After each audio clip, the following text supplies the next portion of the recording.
Good morning મિત્રો। અગાઉ આપણે હેનરીના નિયમની વાત કરી। ક્વેશ્ચન શું હતો આપણો? તો હેનરીના નિયમ જણાવી, એટલે કે હેનરીના નિયમનું ગાણિતીય સ્વરૂપ જણાવી એના અનુપ્રયોગો જણાવો, એનો મતલબ કે એના ઉપયોગો। તો ફરીથી એક વાત કહી દઉં કે હેનરીનો નિયમ શું હતું કે બાષ્પ કલામાં કોઈ પણ વાયુ દ્રાવ્યનું આંશિક દબાણ એટલે કે વાયુનું આંશિક દબાણ એ દ્રાવણમાં ઓગાળેલા વાયુના મોલ અંશના સમપ્રમાણમાં હોય છે, એટલે કે P ચલે છે x। આંશિક દબાણ તરીકે આપણે લીધું P અને આપણે મોલ અંશ તરીકે વાયુના શું લીધું આપણે x। તો P ચલે છે x, એના ઉપરથી ચલે છે આપણે કાઢીએ તો ત્યારે સૂત્ર આવું થશે P બરાબર KH into x, જ્યાં KH શું હતું? તો હેનરી અચળાંક, રાઈટ। હવે એ હેનરી અચળાંક જે છે એ જુદા જુદા વાયુના અચળ તાપમાને જુદા જુદા વાયુની દ્રાવ્યતા કેવી હોય, પ્રવાહી દ્રાવકમાં જુદી જુદી, તો માટે એ દરેકે દરેક વાયુ માટે KH ના મૂલ્યો પણ કેવા હોય? તો જુદા જુદા। તો એનો મતલબ કે KH નું મૂલ્ય જો વધશે તો આપણે KH બરાબર લખ્યું હતું શું? તો P ભાગ્યા x, રાઈટ। જો KH એટલે કે હેનરી અચળાંકનું મૂલ્ય વધશે તો મોલ અંશ ઘટશે, મોલ અંશ ઘટે તો મોલ ઘટ્યા, મોલ ઘટે એનો મતલબ કે અણુની સંખ્યા, દ્રાવ્ય પદાર્થની સંખ્યા ઘટી ગઈ, એનો મતલબ કે દ્રાવ્યતા કેવી? તો ઓછી। તો એનો મતલબ કે હેનરી અચળાંક KH નું મૂલ્ય વધશે તો થશે શું? તો વાયુની પ્રવાહી દ્રાવકમાં દ્રાવ્યતા કેવી થશે? તો ઓછી થશે। ત્યારબાદ આપણે વાત કરી કોને? તો અચળ તાપમાન આપણે લીધું હતું। હવે આપણે તાપમાનમાં ફેરફાર કરીએ છીએ, તાપમાન અચળ લેતા નથી, તો શું થશે? તો એનો મતલબ કે જો તાપમાનમાં વધારો થશે તો હેનરી અચળાંક KH ના મૂલ્યમાં પણ શું થશે? વધારો થશે। એનો મતલબ કે તાપમાન અને હેનરી અચળાંક KH નું મૂલ્ય બંને એકબીજાના સમપ્રમાણમાં। તો હેનરી અચળાંકનું મૂલ્ય KH નું મૂલ્ય કોના ઉપર આધાર રાખશે? તાપમાન ઉપર। તાપમાન વધશે તો હેનરી અચળાંક KH નું મૂલ્ય પણ વધશે, અને તાપમાન ઘટે તો હેનરી અચળાંક KH નું મૂલ્ય પણ શું થશે? તો ઘટશે। તો આમ તાપમાનમાં વધારો થતા હેનરી અચળાંક KH ના મૂલ્યમાં પણ વધારો થાય છે। ત્યારબાદ હેનરી અચળાંક KH ના મૂલ્યમાં વધારો થાય છે, એનો મતલબ કે મોલ અંશ ઘટે છે। આપણે બતાવી તો આવું શું હતું? તો T ચલે છે KH ચલે છે P/x। તો શું થશે? તાપમાન વધશે તો હેનરી અચળાંક KH નું મૂલ્ય પણ વધશે, અને હેનરી અચળાંક KH નું મૂલ્ય વધશે તો મોલ અંશ ઘટશે। એનો મતલબ કે વાયુ દ્રાવ્યની પ્રવાહી દ્રાવકમાં દ્રાવ્યતામાં શું થાય છે? ઘટાડો થાય છે। ઇનડાયરેક્ટલી કહીએ તો તાપમાન વધતા વાયુ દ્રાવ્યની દ્રાવ્યતા શું થશે? તો ઘટશે। પડી સમજ? તો આ હતું આપણો હેનરીનો નિયમ, અને હેનરીના નિયમ ઉપરથી આપણે તારણ કાઢ્યું કે હેનરી અચળાંક KH નું મૂલ્ય વધશે તો વાયુ દ્રાવ્યની દ્રાવ્યતામાં એટલે કે પ્રવાહી દ્રાવકમાં વાયુની દ્રાવ્યતા ઓછી થશે। ત્યારબાદ બીજું શું આપણે જોયું? તો તાપમાન વધશે તો હેનરી અચળાંક KH નું મૂલ્ય પણ વધશે, અને હેનરી અચળાંક KH નું મૂલ્ય વધશે તો વાયુની પ્રવાહી દ્રાવકમાં દ્રાવ્યતા પણ શું થશે? તો ઓછી થાય। તો આ તો હેનરીનો નિયમ, એના ઉપરથી એનું ગાણિતીય સ્વરૂપ પણ આપણે જોયું, નિયમ પણ જોયો, રાઈટ। એની અંદર આપણે આલેખ પણ જોયો P વિરુદ્ધ x નો। ત્યારે આલેખ કેવો મળતો? તો સીધી રેખામાં આલેખના ઢાળ ઉપરથી કોનું મૂલ્ય શોધી શકાય? તો હેનરી અચળાંક KH નું મૂલ્ય આપણે શોધી શકાય। તો હવે એ જ હેનરી અચળાંક ઉપરથી, હેનરીના નિયમ ઉપરથી શું આવશે? તો એ હેનરીના નિયમની અંદર એને લગતા અનુપ્રયોગો આવશે। એનો મતલબ કે શું આવશે? તો એના ઉપયોગો આવશે, રાઈટ। ચલો હવે હેનરીના નિયમ તો આપણે જોઈ લીધો, ફરીથી મેં રિપીટ પણ કર્યો। આ હેનરીના નિયમ ઉપરથી અનુપ્રયોગોની વાત કરીએ તો સૌથી પહેલા એનો ઉપયોગ આપણે જોઈએ તો સૌથી પહેલા કોઈ પણ સોફ્ટ વોટર એટલે શું? હળવું પાણી, અથવા તો સોડા વોટર, જે આપણે સોડા જોઈએ છે, પીએ છે આપણે સોડા, એની વાત છે. તો એનો મતલબ કે હળવું પાણી અને સોડા વોટર આ બંનેની અંદર હોય શું? તો સોડા જો આપણે પીધેલી હોય, દરેકે પીધેલી જ હશે એવું તો હશે જ નહીં કે કોઈએ પીધેલી નહીં હોય. ચલો, નથી પીધેલી તો એને સાઈડમાં રાખીએ, જોયેલી તો બધાએ જ હશે, રાઈટ? જ્યારે આપણે સોડા પીવા જઈએ ત્યારે આપણે જોઈશું, તો જ્યારે બોટલની અંદર આપણે સોડા કાઢીને આપશે ત્યારે એની અંદરથી આપણને ઝીણા પરપોટા નીકળતા દેખાશે, બબલ્સ.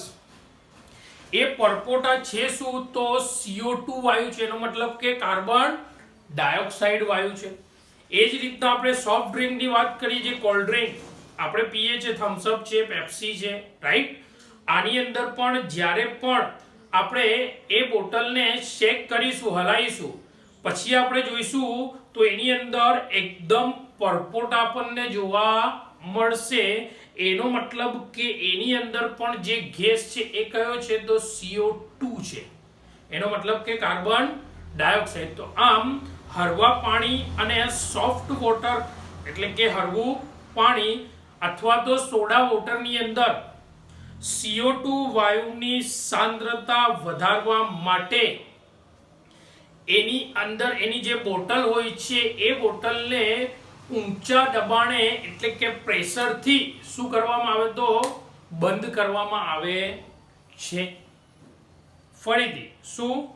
સોફ્ટ વોટર એટલે કે હળવું પાણી અને સોડા વોટરમાં CO2 વાયુની સાંદ્રતા વધારવા માટે, એનો મતલબ કે વધુ પ્રમાણમાં CO2 વાયુ અંદર દ્રાવ્ય થાય એટલે કે એની સાંદ્રતા વધારવા માટે એ સોફ્ટ વોટર અને જે સોડા વોટરની જે બોટલ છે એ બોટલને ઊંચા દબાણે એટલે કે ઊંચું પ્રેશર, વધારે પ્રેશર આપીને શું કરવામાં આવે? તો બંધ કરવામાં આવે છે. તો લખ્યું અહીંયા આગળ જુઓ કે હળવા પાણી અને સોડા વોટરમાં CO2 વાયુની સાંદ્રતા વધારવા માટે બોટલને કેવી રીતના? તો ઊંચા દબાણે બંધ કરવામાં આવે છે. તો આમ બોટલને આપણે ઊંચા દબાણે બંધ કરીશું તો એ બોટલની અંદર જે પણ છે સોડા વોટર હોય તો સોડા વોટર, ક્યાં તો સોફ્ટ વોટર એટલે કે સોફ્ટ ડ્રિંક હોય તો એની અંદર શું થશે? તો CO2 વાયુની સાંદ્રતા વધી જશે. તો આ થયો એનો પહેલો ઉપયોગ, રાઈટ? ચલો, હવે સેકન્ડ નંબરની અંદર આપણે જોઈએ તો મરજીવાની વાત કરીએ આપણે કે મરજીવા જ્યારે દરિયાના પાણીની અંદર ઊંડાણમાં ડૂબકી મારે, એનો મતલબ કે દરિયાના પાણીની અંદર મરજીવા ડૂબકી મારે તો ક્યાં જાય? તો ઊંડાણમાં. હવે દરિયાની સપાટીથી ઊંડાણમાં જો મરજીવા ડૂબકી મારશે તો દરિયાની સપાટીની અંદર આપણે જઈએ ઊંડાણમાં તો ત્યારે દબાણ કેવું થશે? તો વધી જશે. વાયુનું દબાણ કેવું થશે? વધી જશે. હવે દબાણ વધવાના કારણે એ વાયુની દ્રાવ્યતા પણ શું થશે? તો વધી જશે. આપણે આગળ જોયું કે જેમ દબાણમાં વધારો થશે એમ વાયુની દ્રાવ્યતામાં શું થશે? તો વધારો થાય છે. તો આમ મરજીવા જ્યારે દરિયાની સપાટીની ઊંડાણમાં ડૂબકી મારશે ત્યારે દબાણ કેવું થઈ જશે? ઊંડાણમાં વધી જશે. અને દરિયાના ઊંડાણમાં દબાણ વધવાના કારણે શું થશે? તો વાયુ જે છે એ વાયુની દ્રાવ્યતા કેવી થશે? તો વધી જશે. ફરીથી એ જ મરજી હવે દરિયાના સપાટીની ઊંડાણમાં, દરિયામાં ઊંડાણમાં ગયા છે, એ જ્યારે ફરીથી પાછા દરિયાની સપાટી ઉપર આવશે તો સપાટી ઉપર શું થાય? તો દબાણ એકદમ ઓછું થઈ જાય. એનો મતલબ કે દબાણમાં ઘટાડો થાય. હવે દબાણમાં ઘટાડો થતો હોવાના કારણે જે દ્રાવ્ય જે છે વાયુ, એ દ્રાવ્ય શું કરશે? તો વાયુ ઉત્પન્ન કરશે. દબાણમાં વધારો હતો ક્યાં આગળ? ઊંડાણમાં. ઊંડાણમાં દબાણ કેવું? વાયુનું તો વધુ, તો માટેની દ્રાવ્યતા પણ વધુ.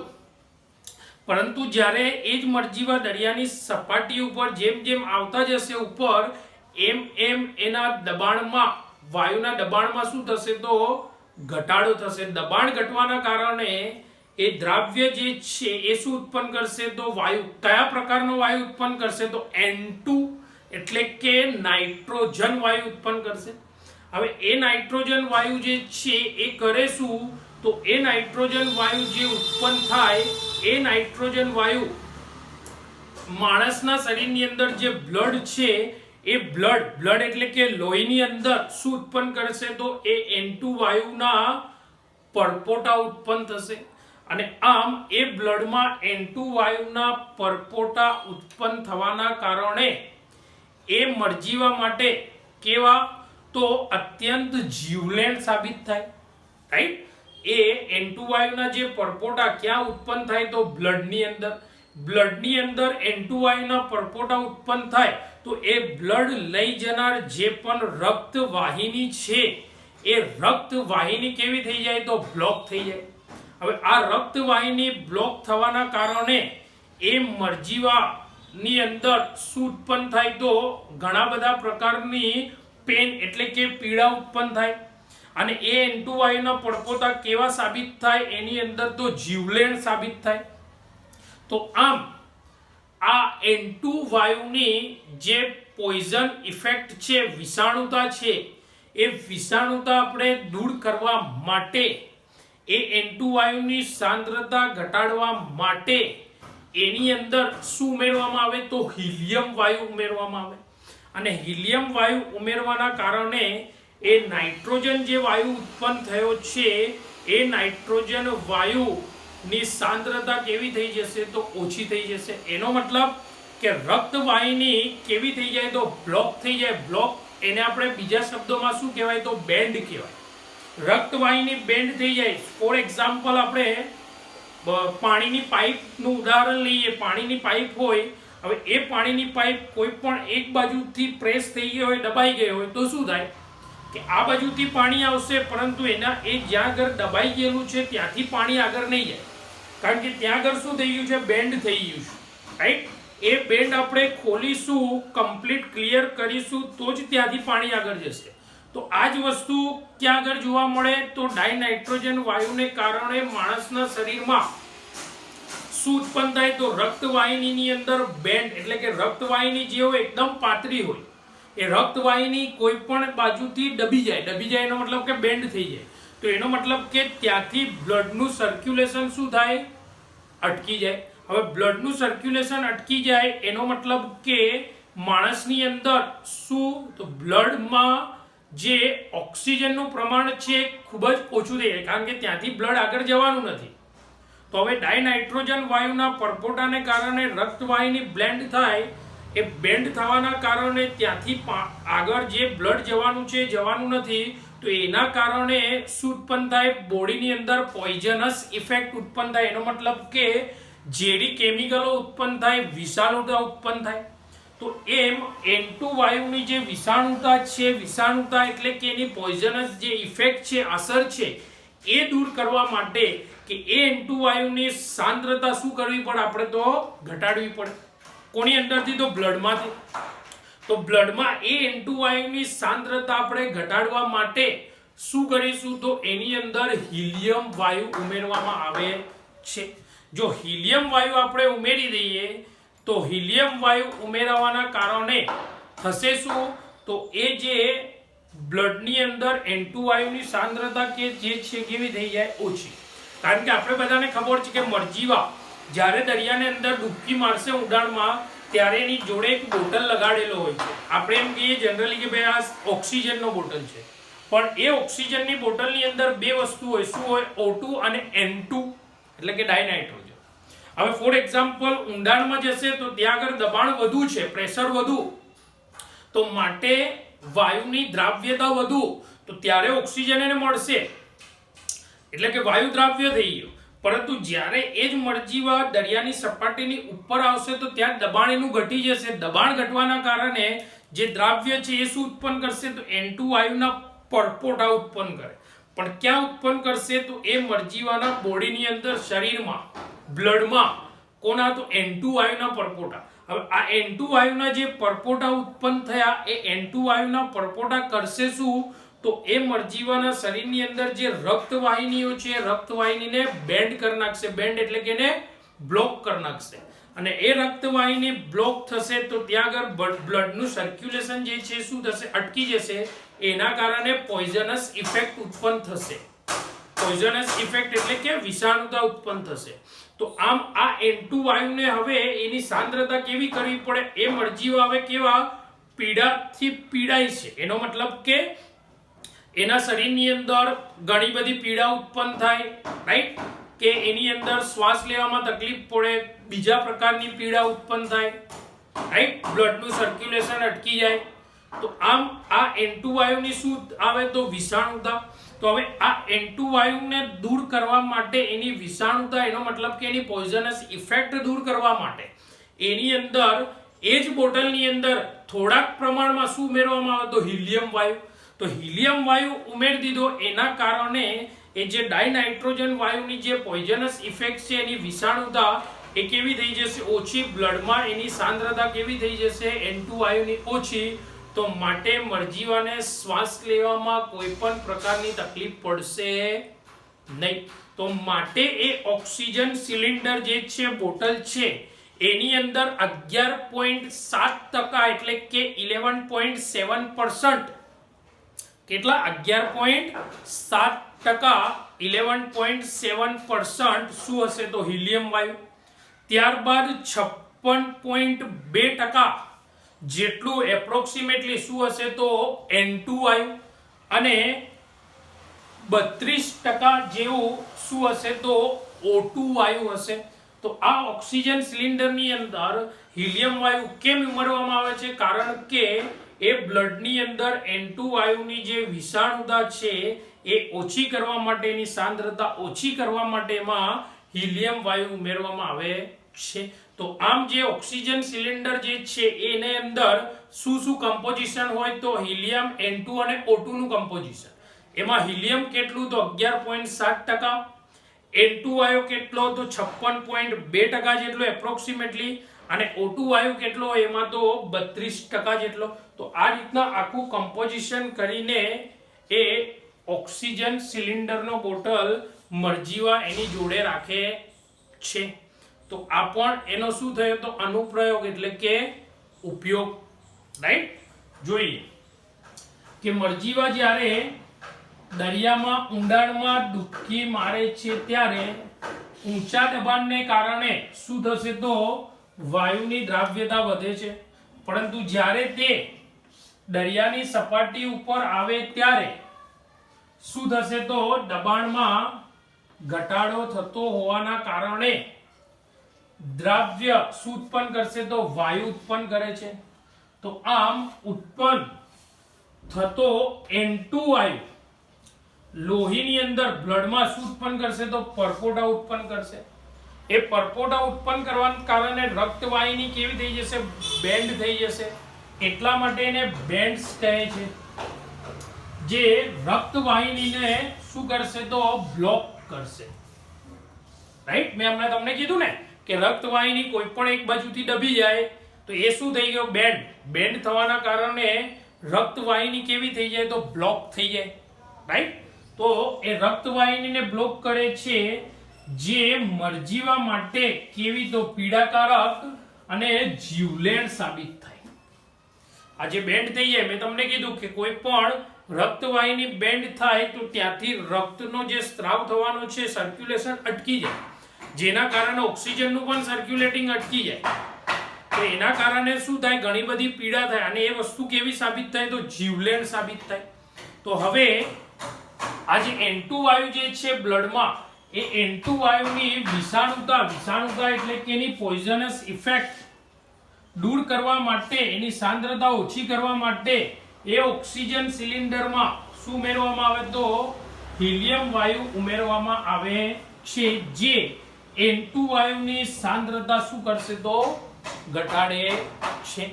તો આમ એ ઓક્સિજન સિલિન્ડરમાં હિલિયમ વાયુનું કમ્પોઝિશન કેટલું તો 11.7%, N2 કેટલું 56.2% અને O2 કેટલો તો 32%. તો આમ ત્રણે ત્રણનું કમ્પોઝિશન ભેગા કરીને એ ઓક્સિજન સિલિન્ડર બોટલ બનાવવામાં આવે છે. પડી સમજ? તો આ થયા એના બે અનુપ્રયોગો. ત્યારબાદ હવે ત્રીજા ઉપર આવીએ કે જ્યારે આપણે જમીનની સપાટીની ઉપરની વાત કરીએ, એટલે કે જમીનની સપાટીથી ઘણી બધી ઊંચાઈએ વાત કરીએ આપણે, તો ઊંચાણવાળા વિસ્તારમાં રાઈટ શું હોય તો હવાનું દબાણ ઓછું હોય.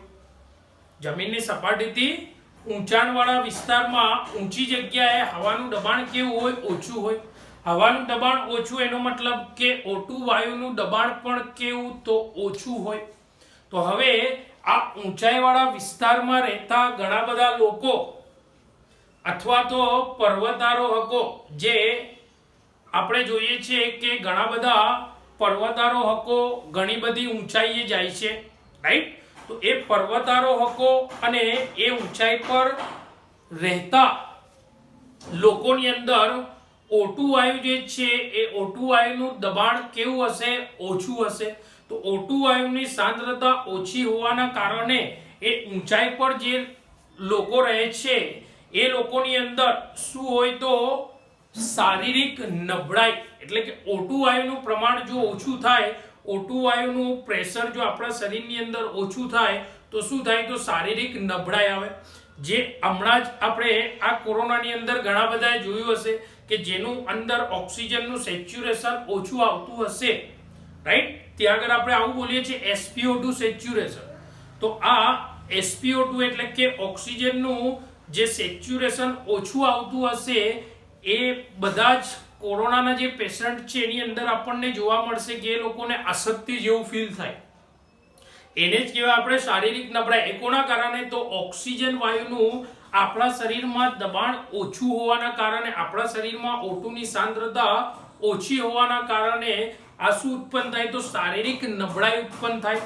અને બીજા અંદર કોની અંદર ઇફેક્ટ પડે? તો આપણા વિચાર શક્તિની અંદર ઇફેક્ટ પડે, એટલે કે થિંકિંગ પાવર. કારણ કે ઓક્સિજનનું સેચ્યુરેશન મગજમાં ઓછું થાય તો ઓક્સિજન મગજ સુધી પહોંચે નહીં તો માણસની સમજવાની, વિચારવાની જે શક્તિ જે છે કેવી થઈ જાય? ઓછી થઈ જાય. આ બધું કોના કારણે? Due to oxygen. તો આમ આ ઊંચાઈ ઉપર રહેતા જે લોકો છે, પર્વતારોહકો છે, એ પોતાની જોડે ઓક્સિજનનો બોટલ રાખતા હોય છે. એ પણ આપણે જોયું છે. જેમ મરજીવા ઓક્સિજનનો બોટલ રાખે દરિયામાં જવા માટે, એમ પર્વતારોહકો જે બહુ ઊંચાઈ ઉપર જતા હોય એ પણ લોકો ઓક્સિજનનો બોટલ રાખતા હોય જોડે. કારણ કે ઉપર ઓક્સિજન એટલે કે હવાનું દબાણ કેવું? ઓછું છે. હવાનું દબાણ ઓછું હોવાના કારણે O2 નું દબાણ પણ કેવું? ઓછું. હવે દબાણ ઓછું તો O2 ની દ્રાવ્યતા પણ કેવી? ઓછી. એનો મતલબ કે શરીરમાં સાંદ્રતા પણ બ્લડમાં O2 ની કેવી થઈ જાય? દબાણ ઓછું હોવાના કારણે ઓછી. હવે બ્લડમાં O2 ની સાંદ્રતા ઓછી હોય તો હમણાં આપણે કીધું એ રીતના શું હોય તો એ ઊંચાઈ પર રહેતા જે લોકો છે એની અંદર શારીરિક નબળાઈ. શારીરિક નબળાઈ એટલે કેવું? તો અશક્તિ. અને એની થિંકિંગ ઇફેક્ટ, એનો મતલબ કે એની વિચારસરણી જે છે એ કેવી હોય તો ઓછી. એટલે કે એની વિચાર શક્તિમાં શું આવે? નબળાઈ આવે. થિંકિંગ પાવર એનો ઓછો થઈ જાય, વિચારવાની શક્તિ નબળી પડી જાય. તો આના માટે જ પર્વતારોહકો કે ઊંચાઈ પર રહેતા લોકો કોનો ઉપયોગ કરશે? તો ઓક્સિજન સિલિન્ડરનો ઉપયોગ કરે છે. પડી સમજ? તો અહીંયા જોઈએ આપણે કે જમીનની સપાટીથી ખૂબ જ ઊંચાઈએ O2 નું દબાણ કેવું? ઓછું. તો આ દબાણ ઓછું હોવાના કારણે ત્યાં રહેતા એટલે કે ઉપર રહેતા લોકો એટલે કે અને કે પર્વતારોહકો બીજા આની અંદર લોહીમાં કોની? તો O2 ની સાંદ્રતા કેવી? ઓછી અનુભવાય છે. કારણ કે દબાણ ઓછું હોવાના કારણે બ્લડમાં O2 ની સાંદ્રતા પણ કેવી હશે? તો ઓછી હશે.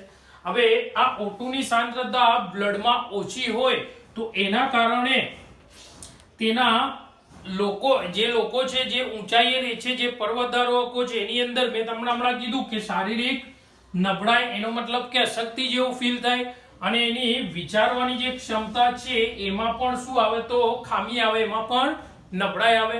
તો આ જે પ્રકારનો રોગ છે, આ જે બીમારી થાય કઈ કે ભાઈ તમારા શરીરની અંદર બ્લડમાં ઓક્સિજન ઓછું લોહીમાં, જેના કારણે શારીરિક નબળાઈ આવે, જેના કારણે એની વિચારવાની શક્તિ એટલે કે થિંકિંગ પાવરની ક્ષમતામાં ઘટાડો થાય.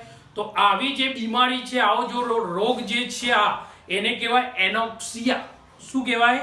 એનોક્સિયા તરીકે ઓળખવામાં આવે. તો આ બીમારી જે છે આ પ્રકારની, એ બીમારીને કોના તરીકે? તો એનોક્સિયા તરીકે ઓળખવામાં આવે છે. આથી આવા લોકો તેની સાથે શું રાખે છે? તો O2 સિલિન્ડર રાખે છે. પડી સમજ? તો આ થયા કોના? તો અનુપ્રયોગો. કોના? તો હેનરીના નિયમ ઉપરથી એના અનુપ્રયોગો એટલે કે એના ઉપયોગો, કે દબાણને આધારે શું થાય, ઓછું હોય તો શું થાય, વધારે હોય તો શું થાય. બધી જગ્યાએ ઓક્સિજનની જ વાત છે. કારણ કે જો દબાણ વધશે તો ઓક્સિજનની દ્રાવ્યતા શરીરમાં વધશે. ઓક્સિજન વાયુની દ્રાવ્યતા વધવી એનો મતલબ કે બ્લડમાં O2 વાયુની સાંદ્રતા વધશે. અને જો દબાણ ઘટશે તો બ્લડમાં O2 વાયુની સાંદ્રતા કેવી થઈ જશે? ઓછી થઈ જશે.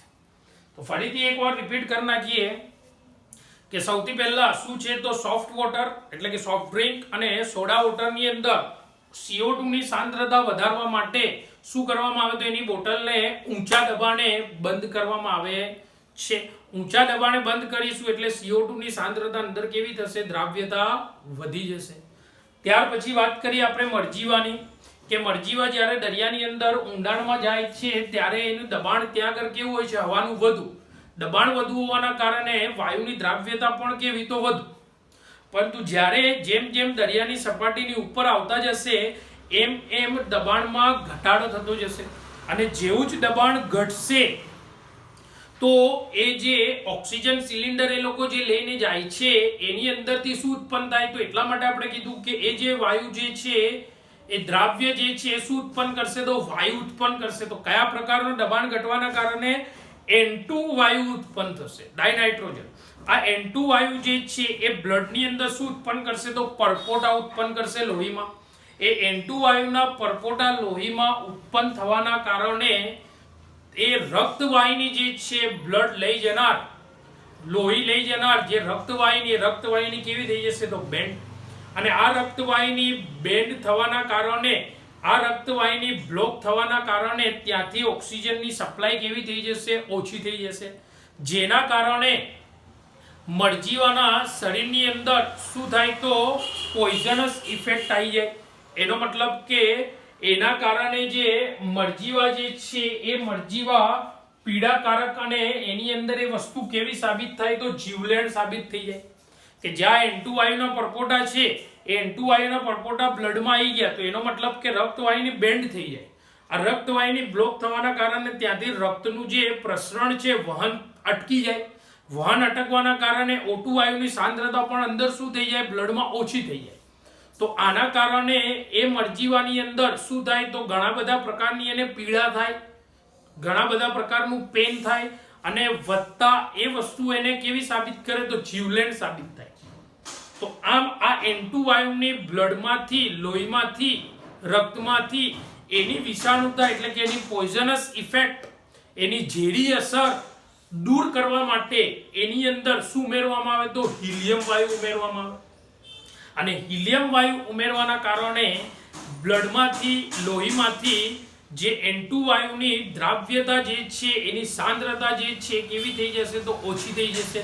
તો આમ મરજીવાના અંદરથી જે વિષાણુતા છે N2 વાયુની, જે ઝેરી અસર છે એ હિલિયમ વાયુને કારણે શું થઈ જાય? તો ઓછી થઈ. તો આમ એટલા માટે તો એના જોડે ઓક્સિજનના જે બોટલ છે, O2 ના સિલિન્ડર, એ સિલિન્ડરની અંદર 3 વાયુનું કમ્પોઝિશન હોય. સૌથી પહેલા તો હિલિયમ વાયુ કેટલો હોય? તો એપ્રોક્સિમેટલી 11.7% જેટલો, એટલે કે 11.7%. ત્યારબાદ N2 વાયુ એપ્રોક્સિમેટલી કેટલો હોય? તો 56.2% જેટલો. અને O2 કેટલો હોય? તો 32%, એટલે કે 32% જેટલો. તો આ 3 વાયુનું કમ્પોઝિશન થી ઓક્સિજન સિલિન્ડરનો બોટલ જે મરજીવા ઉપયોગ કરે છે. રાઈટ?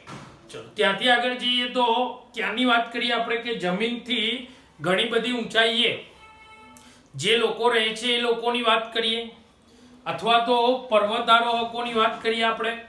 એ લોકો પણ એના જોડે ઓક્સિજનનો સિલિન્ડર રાખે છે.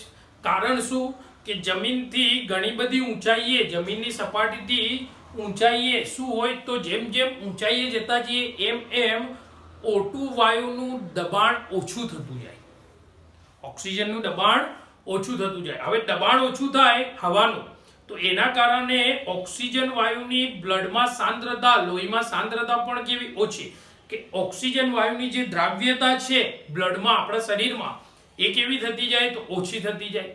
અને આમ ઓક્સિજન વાયુની દ્રાવ્યતા બ્લડમાં ઓછી થાય, લોહીમાં, તો જેના કારણે શરીરમાં ઓક્સિજનનું પ્રમાણ કેવું થઈ જાય તો ઓછું થતું જાય. તો હવે એ ઓક્સિજનનું પ્રમાણ ઓછું થવાના કારણે એ જે માણસ છે એ માણસની અંદર શું આવે તો શારીરિક નબળાઈ આવે, એનો મતલબ કે અશક્તિ આવે. ત્યારબાદ એની એ O2 વાયુની સાંદ્રતા ઓછી થવાના કારણે બીજા નંબરની અંદર શું થાય, શારીરિક નબળાઈ તો આવે, પરંતુ બીજા નંબરની અંદર શું થાય તો એની થિંકિંગ ઇફેક્ટ, કારણ કે એની સીધી અસર કોના ઉપર થાય તો મગજ ઉપર, અને મગજ ઉપર એની અસર થાય એનો મતલબ કે મગજમાં બ્લડનું કોન્સન્ટ્રેશન, સાંદ્રતા ઓછી થઈ જાય. બ્લડની સાંદ્રતા ઓછી થાય એનો મતલબ કે O2 વાયુની સાંદ્રતા પણ ઓછી થાય, તો સીધી જ અસર એને ક્યાં પડે તો વિચારવાની શક્તિ ઉપર, એટલે કે એની વિચારવાની શક્તિ જે છે કેવી પડી જાય તો નબળી પડી જાય. તો આમ આ જે પ્રકારની બીમારી એ ઊંચાઈવાળા વિસ્તારમાં રહેતા લોકોની અંદર જોવા મળે તો એ બીમારીને આપણે કોના તરીકે ઓળખીએ છીએ તો એનોક્સિયા તરીકે ઓળખવામાં આવે. કોના તરીકે? એનોક્સિયા તરીકે ઓળખવામાં આવે છે, જે કોના કારણે ઓક્સિજન સેચ્યુરેશન ઓછું થવાના કારણે, ઓક્સિજનનું બ્લડમાં દ્રાવ્યતા ઓછી થવાના કારણે, સાંદ્રતા ઓછી થવાના કારણે આ પ્રકારનો રોગ ઉત્પન્ન થાય, જેને એનોક્સિયા કહેવાય.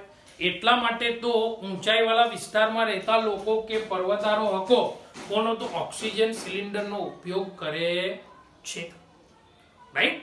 તો આ થયા હેનરીના નિયમના અનુપ્રયોગો. અગાઉ આપણે હેનરીનો નિયમ આખો જોઈ ગયા, ત્યારબાદ આ જોયા આપણે એના અનુપ્રયોગો. તો આ આખો ક્વેશ્ચન અહીંયા આગળ પૂરો થયો. હેનરીનો નિયમ સમજાવો તો પેલું એટલું જ લખવાનું, અને હેનરીના નિયમ સાબિત કરી તે પરથી એના અનુપ્રયોગો જણાવો, ઉપયોગો જણાવો, તો આપણ એના અંદર જોઈન્ટ કરીને લખવાનું. તો આખો પ્રશ્ન પૂછાય તો 4 માર્ક્સ માટે પૂછાય, અને અડધો પૂછાય તો પછી 2 માર્ક્સમાં પણ પૂછે કે 3 માર્ક્સમાં પણ પૂછે, રાઈટ. તો આ આખો પ્રશ્ન એટલા માટે મેં પાર્ટ 2 અલગ પાડ્યા. પહેલા આપણે હેનરીનો નિયમ, ત્યારબાદ એના અનુપ્રયોગો. બંને પ્રશ્નો અલગ અલગ પૂછે તો અલગ અલગ, અને ભેગા પૂછે તો પછી આખું કમ્બાઈન કરીને લખી નાખવાનું, રાઈટ. તો આ થયા હેનરીના નિયમ, એના ઉપરથી એના અનુપ્રયોગો. તો હવે આ હેનરીનો નિયમના અંદર જે આપણે સૂત્ર જોયું, કયું જોયું તો P બરાબર KH × X, રાઈટ. તો આ સૂત્ર ઉપરથી હવે શું આવશે તો ઘણા બધા એક્ઝામ્પલ એટલે કે દાખલા આવશે. એમાં પણ કોયડાના દાખલા એટલે કે બુકની અંદર લખાણ સંબંધિત પ્રશ્નો કદાચ હોય એના દાખલા હોય, ક્યાં તો પછી સ્વાધ્યાયના, તો એના રિલેટેડ બધા પાછા શું જોઈશું આપણે દાખલા જોઈશું. જેમ અગાઉ બધા સૂત્રો ઉપરથી આપણે દાખલા જોયા, રાઈટ, એક સરખા હતા તો સ્વાધ્યાયના પણ જોઈ લીધા. એવી જ રીતના આ હેનરીના નિયમના ઇક્વેશન ઉપરથી, સૂત્ર ઉપરથી પણ જે દાખલા જ્યાં જ્યાં આવતા હશે એ બધા આપણે જોઈ લઈશું. ઓકે, ચાલો મિત્રો, હેનરીના નિયમની આપણે વાત કરી, અનુપ્રયોગોની વાત કરી, ત્યારબાદ એને રિલેટેડ એક એક્ઝામ્પલ આવશે જે છે કોયડો 2.4.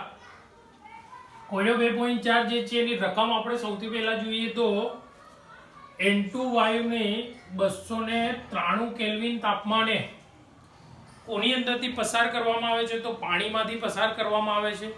અને પાણીમાંથી પસાર કરવામાં આવે તો 1 લીટર પાણીની અંદર N2 વાયુના કેટલા મિલીમોલ ઓગળે. શું કહે છે કે 1 લીટર પાણીની અંદરથી જ્યારે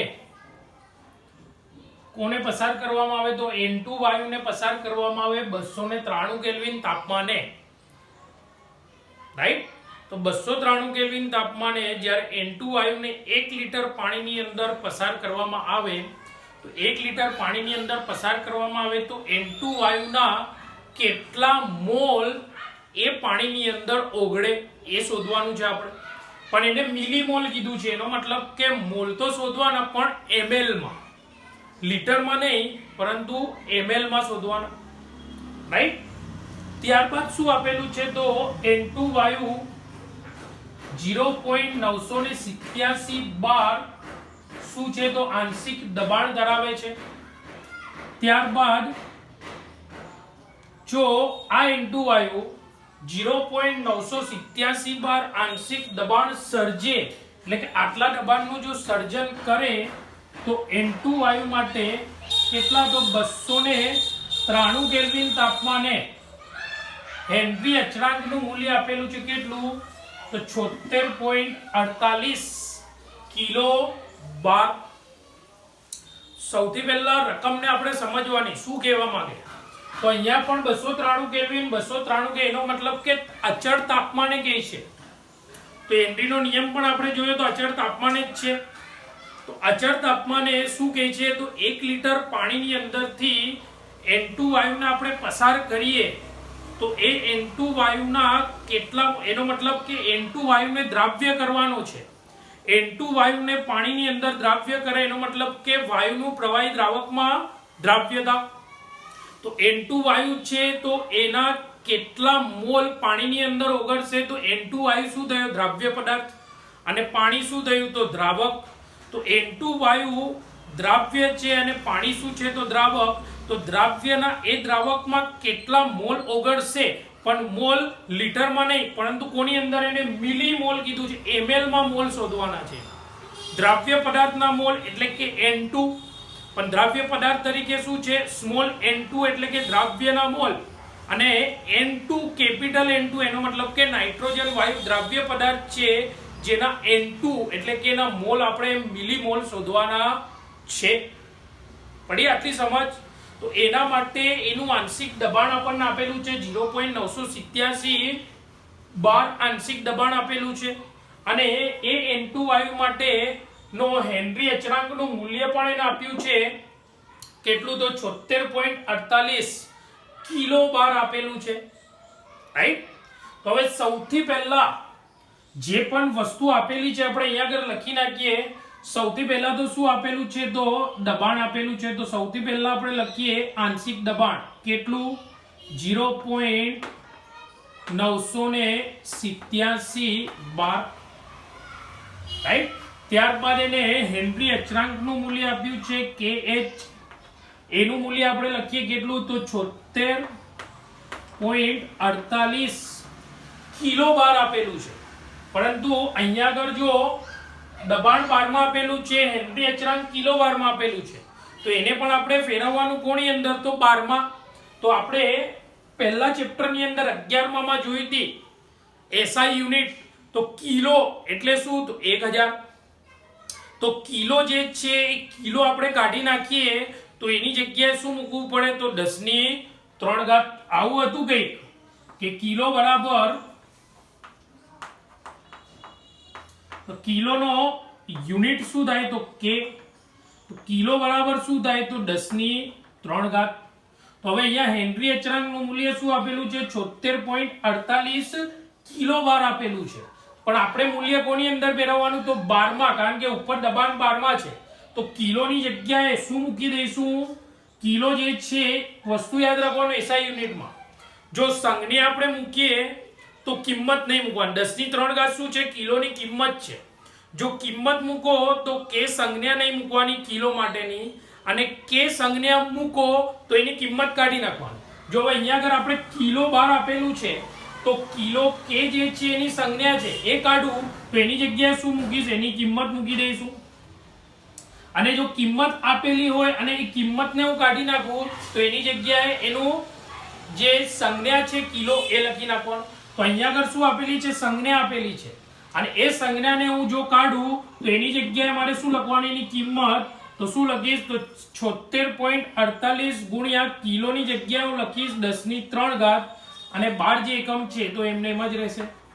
તો હવે એની કિંમત 12 માં કેટલી થશે તો 76.48 ગુણ્યા 10³ 12 કારણ કે કિલોની જગ્યાએ મેં મૂકી દીધું 10³ તો કિંમત 12 માં થઈ ગઈ રાઈટ। યુનિટ સેમ રહેવા જોઈએ યુનિટ અલગ અલગ ના જોઈએ।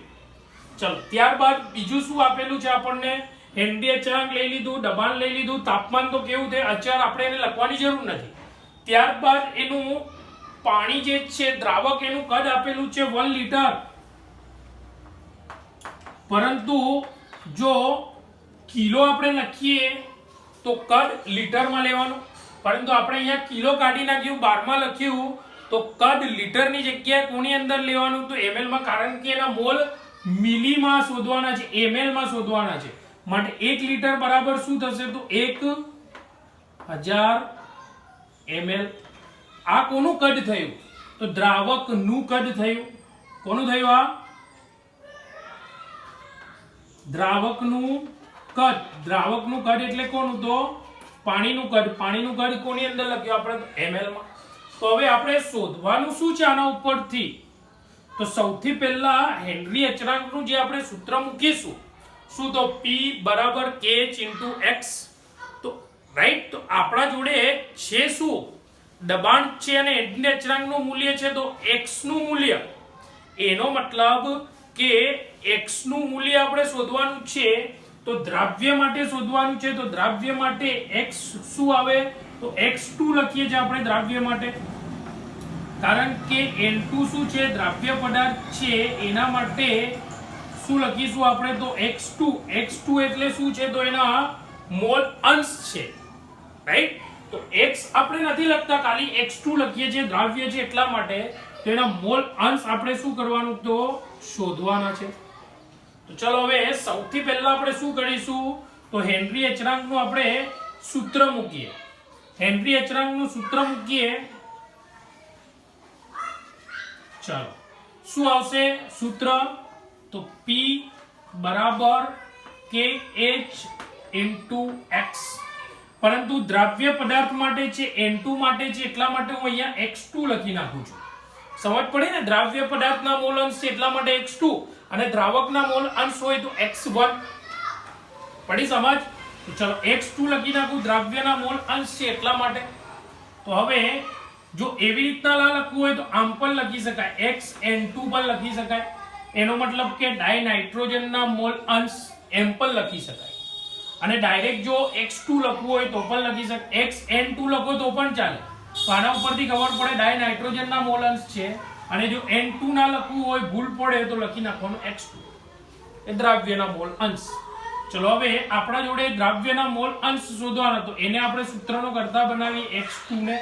તો શું થશે P ભાગાકારની અંદર શું થાય તો kh થાય ને, x2 ને સૂત્રનો કરતા બનાવી. ચલો P દબાણ કેટલું છે? આ રહ્યો 0.987 બાર. ભાગાકારની અંદર હેનરી અચળાંકનું મૂલ્ય 76.48 ગુણ્યા 10³ તો 76.48 ગુણ્યા 10³ ચલો હવે આનું સાદું રૂપ આપણે આપીશું તો 0.987 ભાગાકારમાં 76.48 ગુણ્યા 10³ તો આનું સાદું રૂપ આપતા જવાબ મળશે 1.29 ગુણ્યા 10⁻⁵. શું મળશે જવાબ? 1.29 ગુણ્યા 10⁻⁵ જવાબ મળશે, રાઈટ. આખું સાદું રૂપ આપી દે. પહેલા 0.987 ભાગાકારની અંદર 76.48 કરશો તો જવાબ મળશે. ત્યારબાદ ગુણ્યા 10³ ઉપર જશે એટલે 10⁻⁵. પછી એક આંકડા પછી તમે પોઈન્ટ કરશો અહીંયા આગળ, પડે સમજ? એક આંકડા પછી તમારે પોઈન્ટ કરવાનો એટલે એ આખું સાદું રૂપ આપશો તો જવાબ મળશે 1.29 ગુણ્યા 10⁻⁵. આ શું આવ્યું તમારે તો મોલ અંશ આવ્યો તમારે કોનો તો N2 વાયુ માટેનો, એટલે કે x2 આવ્યું. ત્યારબાદ એને શું કીધું છે કે પાણીમાંથી પસાર થતા એના મોલ શોધવાના છે, મિલીમોલ. આ તો એના મોલ અંશ આવ્યા. આના મોલ તો આપણા જોડે ખબર, કારણ કે એનું વજન આપણને ખબર નથી. વજન ખબર હોય તો આપણે એના મોલ શોધી શકીએ, રાઈટ ને? પરંતુ એનું વજન આપણને ખબર છે નહીં તો મોલ શોધી શકાય નહીં. તો એના માટે આપણે જોઈએ છે જો પાણી આપેલું છે દ્રાવક તરીકે, પાણીની ઘનતા કેટલી સ્વીકારેલી છે 1. તો પાણી એટલે શું છે તો દ્રાવક છે. આ દ્રાવક શું છે તો પાણી છે. તો એનો મતલબ કે પાણી દ્રાવક જે છે એનો મતલબ કે W1 કેટલું છે પાણી 1 લીટર 1 લીટર એનો મતલબ કે 1000 ml લેવાય ને દ્રાવકનું કદ 1 લીટર છે એનો મતલબ કે 1000 ml પરંતુ ઘનતા ડેન્સિટી કેટલી છે 1 જો ડેન્સિટી 1 હોય તો પાણીનું વજન અને પાણીનું કદ કેવું થાય તો એક સરખું તેનો મતલબ કે પાણીનું જો કદ v કેટલું છે 1000 ml તો પાણીનું વજન જે છે W1 એ પણ શું થાય એટલું ને એટલું જ કારણ કે ડેન્સિટી કેટલી છે 1 છે ઘનતા 1 સ્વીકારેલી છે પાણીની આપણે તો પાણીનું જેટલું કદ એટલું ને એટલું જ શું થાય એનું વજન જો પાણીનું કદ 1000 ml છે તો એનું વજન પણ કેટલું થાય તો 1000 ગ્રામ પડી સમજ પાણીનું કદ 1000 ml તો પાણીનું વજન પણ કેટલું તો 1000 ગ્રામ કારણ કે ડેન્સિટી કેટલી છે પાણીની 1 તો પાણીનું કદ બરાબર શું થાય પાણીનું વજન પાણીનું કદ બરાબર શું થાય તો પાણીનું વજન કારણ કે ઘનતા કેટલી તો આપણે 1 સ્વીકારેલી છે પાણીની માટે તો હવે પાણી જે છે દ્રાવક છે તો દ્રાવકના મોલ તો આપણે શોધી શકાય તો દ્રાવકના મોલ શું છે તો N1 બરાબર દ્રાવકનું વજન ભાગાકારમાં દ્રાવકનું શું આવે તો આણ્વીય દળ દ્રાવક તરીકે શું છે પાણી પાણીનું વજન આપણા જોડે આવી ગયું કેટલું તો 1000 ગ્રામ તો 1000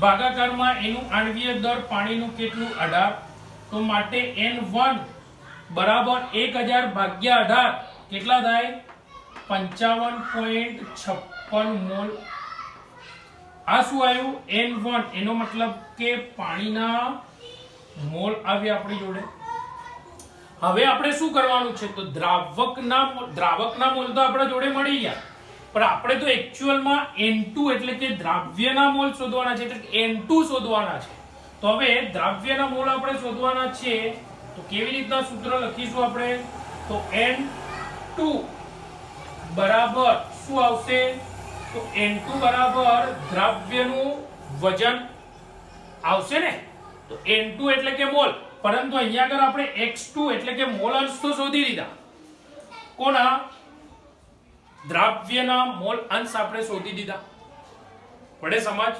ત્યારબાદ N1 દ્રાવકના મોલ આપણે શોધી દીધા તો ત્યારબાદ હવે સૂત્ર આપણે મૂકીએ N2 તો એનો મતલબ કે N2 ના શું આવશે મોલ શોધવાના આપણે તો N2 ના મોલ બરાબર N2 નું વજન ભાગાકારમાં N2 નું એટલે કે દ્રાવ્યનું વજન અને દ્રાવ્ય જે છે એનું આણ્વીય દળ એ આપણે શોધીએ જ છે મોલ શોધીએ છીએ પણ મોલ આપણા જોડે છે નહીં તો ડાયરેક્ટ જે મોલ અંશ છે મોલ અંશનું આપણે સૂત્ર મૂકીશું તો એના ઉપરથી આપણને મોલ મળશે તો મોલ અંશનું સૂત્ર શું છે તો X2 એટલે કે દ્રાવ્યના મોલ અંશ બરાબર શું થાય તો દ્રાવ્યના મોલ ભાગાકારમાં શું થાય તો કુલ મોલ એટલે શું ટોટલ મોલ એટલે શું કુલ મોલ એટલે શું તો N બરાબર દ્રાવ્યના મોલ વત્તા દ્રાવકના મોલ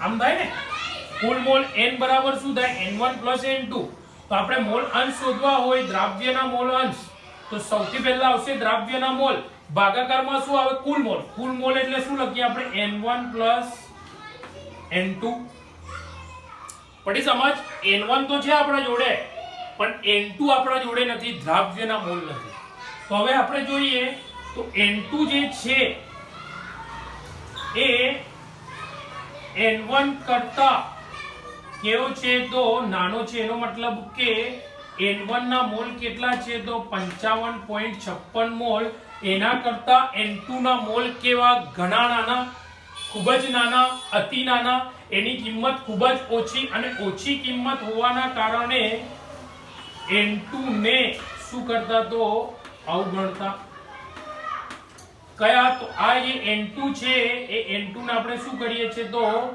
અવગણતા કારણ કે N2 જે છે એ N1 કરતા શું છે તો ખૂબ જ નાના છે આ તમારો પીક પોઈન્ટ છે આ દાખલા કે N2 એ N1 કરતા ખૂબ જ નાના હોવાના કારણે એને અવગણતા. તો હવે એક્ચ્યુઅલ શું થાય સૂત્ર x2 બરાબર N2/N1 થશે ને. તો આપણે શોધવાનું શું છે, આપણા જોડે x2 ની કિંમત પણ છે, આપણા જોડે N1 ની કિંમત પણ છે. તો આપણે શોધવાનું શું છે, તો N2. તો N2 ને સૂત્રનો કરતા બનાવો. N2 બરાબર શું થશે, તો x2 * N1. રાઈટ, બંને કિંમત આપણા જોડે છે જ. x2 ની કિંમત આરે આપણા જોડે 1.29 ગુણ્યા 10⁻⁵. ત્યારબાદ N1 આપણા જોડે છે જ કેટલી, ગુણ્યા 55.56. પડી સમજ? ચલો 1.29 ગુણ્યા 55.56 આનો આપણે ગુણાકાર કરીશું તો જવાબ મળશે આપણને સાદુરૂપ આપતા 71.67. આનું સાદુરૂપ આપશો તો જવાબ મળશે ગુણ્યા 10⁻⁵ એમને એમ. રાઈટ, ચલો આ જે આપણે N2 આવ્યું, આ N2 એ શું આવ્યું, તો જે નાઇટ્રોજન વાયુ છે નાઇટ્રોજન વાયુના મોલ આવ્યા. પરંતુ આ નાઇટ્રોજન વાયુના મોલ કોની અંદર આવ્યા, તો 1 લિટર દ્રાવણની અંદર, 1 લિટર દ્રાવકની અંદર, 1 લિટર પાણીમાં એના મોલ આવ્યા. પરંતુ આપણે લિટરમાં નહીં ml માં શોધવાનું છે. તો 1 લિટર બરાબર આપણે અહીંયા શું લખ્યું હતું, 1000 ml. તો આ જે મોલ આવ્યા એ કેમાં આવ્યા, લિટરમાં આવ્યા. પડી સમજ? પરંતુ આ લિટરને આપણે ml માં ફેરવવું હોય તો લિટર જગ્યાએ શું લખવું પડે, તો આમ લખવું પડે. 1 લિટર બરાબર શું લખ્યું આપણે અહીંયા આગળ, અહીં જો 1000 ml. કારણ કે આ જે મોલ આવ્યા એ કેના અંદર આવ્યા, લિટરમાં આવ્યા. પરંતુ આપણે લિટરને ફેરવી નાખ્યું છે કોની અંદર, ml માં. તો ml એટલે શું, તો ગુણ્યા 1000 થાય. હવે ગુણ્યા 1000 છે એની જગ્યાએ હું આમ લખી શકું કે 71.67 ગુણ્યા 10⁻⁵ ગુણ્યા આ 1000 ની જગ્યાએ આમ લખી શકું ગુણ્યા 10⁻³ લખાય ને. હવે આ જે આ મોલ જે છે એ કોની અંદર થઈ ગયા, તો ml માં થઈ ગયા. આપણે ml માં મોલ શોધવાના છે, મિલીમોલ એટલે ml માં શોધવાના. આ જે મોલ આવ્યા આપણે 71.67 ગુણ્યા 10⁻⁵ એ કોની અંદર આવ્યા, આપણે લિટરમાં આવ્યા. 1 લિટર દ્રાવકમાં આવ્યા મોલ. પરંતુ આપણે ml માં શોધવાનું છે. 1 લિટર ની જગ્યાએ શું લખી નાખ્યું, 1000 ml. 1000 ની જગ્યાએ હું આમ લખી શકું 10⁻³. હવે સાદુરૂપ આપું તો શું થાય કે 71.67 ગુણ્યા 10⁻⁵ વત્તા 3 બાદબાકી કરીએ -5 માંથી +3 તો શું થાય, 10⁻² થાય. ચલો હવે 10⁻² ને મારે કાઢી નાખવી છે. તો શું કરું, આ 10⁻² ને જમણી બાજુ લઈ જઈએ આપણે, 0 કરી નાખવી છે. આ સંખ્યા રેખા છે, આ 0, આ -1, આ -2. -2 થી 0 તરફ જવું, કઈ બાજુ જવાનું, સંખ્યા રેખા પર જમણી બાજુ. તો આ -2 છે, જમણી બાજુ જઈશ સંખ્યા રેખા પર તો શું થઈ જશે, 10⁻⁴ થઈ જશે. રાઈટ, કેટલા એકમ ખસીશ, 2 એકમ. તો આ જે પોઈન્ટ છે એને હું ડાબી બાજુ 2 એકમ ખસેડું તો અહીંયા આગળ 1 ખસેડીશ એકમ તો 7.167 થશે. ત્યારબાદ હજુ 1 પોઈન્ટ ખસેડીશ એટલે શું થશે, તો 0.716 થશે. પડી સમજ? -2 છે એને 0 કરવી છે મારે, તો સંખ્યા રેખા પર કઈ બાજુ લઈ જવાની, જમણી બાજુ. જમણી બાજુ લઈ જાવ એટલે -2 થી -1 -1 થી 0 2 એકમ ખસ્યા આપણે જમણી બાજુ એટલે 10⁻0 થઈ ગઈ. તો માટે આ પોઈન્ટ ને ડાબી બાજુ કેટલા એકમ ખસેડીશું, 2 એકમ. 1 એકમ ખસેડીશ તો 7.167, 2 એકમ ખસેડીશ તો 0.716.